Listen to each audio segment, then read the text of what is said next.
Hey guys, I decided I'm gonna do a little kind of Q&A thing. Well, not really. I'm just gonna explain uh, how you how classes would work and how everything works in this menu. Really. First off, straight away as soon as you connect, you can just jump straight in to one of three game modes. The first is Guerrilla Warfare, which is standard team deathmatch. First to a limit, or basically whoever wins after a time limit. Second is Warzone, which is back from Killzone 2. Uh, Obviously, you all know that, but for anyone who isn't, it's just randomized mission types, constantly changing as the game progresses. So you get like 5 or 6 game types in an entire match, and you play for like maybe 45 minutes, roughly. Um, Finally, we have Operations, which is Guerrilla's attempt to make a more cinematic multiplayer experience. I'm going to go with that. There's cutscenes at the start of when you join. There'll be cutscenes. Obviously, if you join midway through, there's not going to be a cutscene. Um, but at the start, I think there's some footage on YouTube. Or I think it was Invidious. Uh, did a recording of Operations, and at the start there's a little cinematic intro, uh, which is kind of cool. You see your own name and like your teammates and stuff like that. Obviously down here this is preferences just to change what maps you play on, as it says. I didn't explain in detail because it is what it says on the tin basically. This one is if you want to do join friends or invite friends to your squad, which if you look below the list of names that I have online right now, um, you can have up to 8 in your squad, which is kind of nice. But why you would have 8 people, like unless you were doing like an Uber party where you just got 7 of your friends in. I'm gonna guess maybe most people have 4 or 5, maybe 6. And here you can just manage your squad mates that are in, and kick people, reinvite people, etc. This is the real meat and bones of it. The unlocks. Basically, they have changed the. They basically spread out the assault class and mixed up the weapons uh, from Killzone 2. Engineer, I wouldn't. It doesn't seem to have changed from Killzone 2. The pistol. This is one of the new weapons they have, which is the basically the shotgun pistol. I call it. When I used it, I don't have it in this class. I have it in another class. When I used it, it was cool. Like the cool factor is not going to go away, but unless you get used to play, unless I didn't spend much time with it, but it seemed like it was a little bit inconsistent at times, uh, which was a bit annoying. That I haven't used that one yet. I'll be honest, because it looks shit. Well, it doesn't look shit. It just looks a bit pointless to have as your secondary. If you have like an SMG and then you pull out a like grenade launcher, seems a little bit overpowered, slightly. These are the abilities. Primary ability, repair obviously. Secondary ability, turrets. Uh, and engineer has 2 LMGs. And marksman, which is changing a little bit from Killzone 3 to 2, sorry, 2. And they say that when you're firing, as you can probably read there, unless you actually kill the dude, your cloak stays on. And I don't know if this was in Killzone 2 because I didn't play Killzone. I played a lot of Killzone 2, but I didn't play it religiously. So I didn't know the ins and outs. So feel free to correct me if I'm wrong here. But that seems like it's new, and it all stacks obviously, kind of like achievements and like Gears 2 and stuff or Halo. Um, it'll stack with top to bottom. Uh, same pistol shotgun. This is I want this. Well, it's generally awesome. It's much more effective than the pistol or the pistol shotgun, and it's more. I feel more. Um,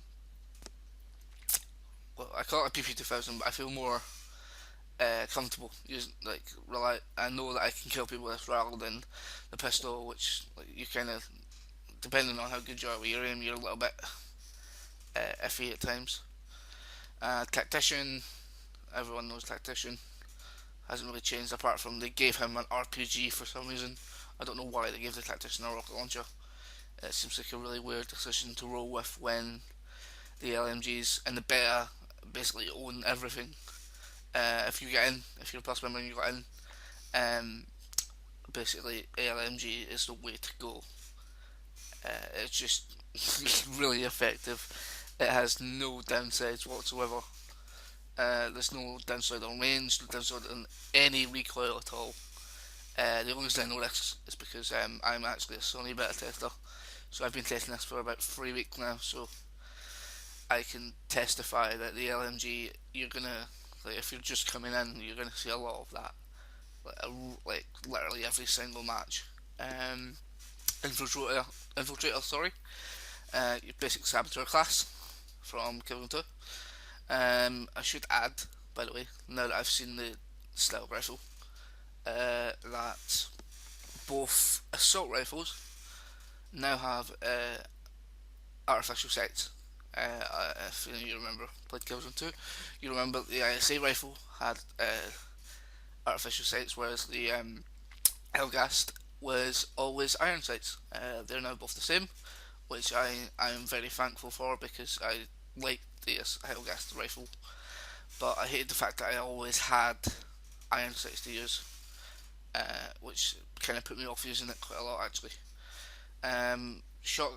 I should mention while we're on the issue of adding new stuff, they have added the controls are obviously like the first thing you're probably going to notice is that the controls are a lot better. They're a lot tighter. I wouldn't say they're Call of Duty tight. I would say they're maybe Battlefieldish, Battlefield Bad Company 2 maybe. If any of you played that, probably have. Awesome game. Field Medic. Field Medic is the only guy who gets the ISA rifle, which makes no sense. He gets the same secondary pistols as everyone else, and you have a little bot that'll follow you around, which you probably see it in one of my. You probably see it if I do when I do a gameplay. Is that it's quite funny when you see a little square bot wandering around. It's fun, and then you have all of the all classes. These are just based on rank. So the higher rank, the quicker you get all of these. So there's no challenges involved apart from ranking up. I should mention, go back, I'll go to make a clan, it's pretty informative. Statistics, mine, and ignoring my stats at the moment. Up top, you'll see at the bottom there's the same ranks as Killzone 2, but there's now 45 steps from no one to the top rank. Basically, as you can see at the moment, I have Captain. I have a red outline around it, and every time there's basically 3 steps in Captain, as with every rank. You go from red outline to silver outline to gold outline, and then you'll rank up to the next rank. So I'll go from Captain. If I was Captain Gold outline, I'd go to Captain 2, which is 2 bars obviously, and so on, etc. And I should mention, after you pass, I believe it's the sergeant with 2 bars at the bottom, maybe 3 bars at the bottom. Correct me if that rank's wrong, but if you have 2 or 3 bars at the bottom afterwards, after you rank up after that, you then get 2 unlock points per rank, instead of 1. From then, from below, from them backwards you get 1, but from then onwards you get 2. I don't know if you get plus 3 because I haven't reached top rank yet, so yeah, and you use the unlock points obviously to spend unlocks. So basically, that one there will be 1, 2, 3. And then it goes from 1 to 3. Basically, it follows 1, 2, 3. From 1 is the bottom skill, 3 to the top skill. Every single rank is like that, and that's generally how it is. I hope you guys enjoyed this video because I thought I'd share a little knowledge for anyone that's just coming in from PlayStation Plus. Seeing as I've had this for about 3 weeks now, I've learned to. I know what the menus are about. I know the guns. I know etc.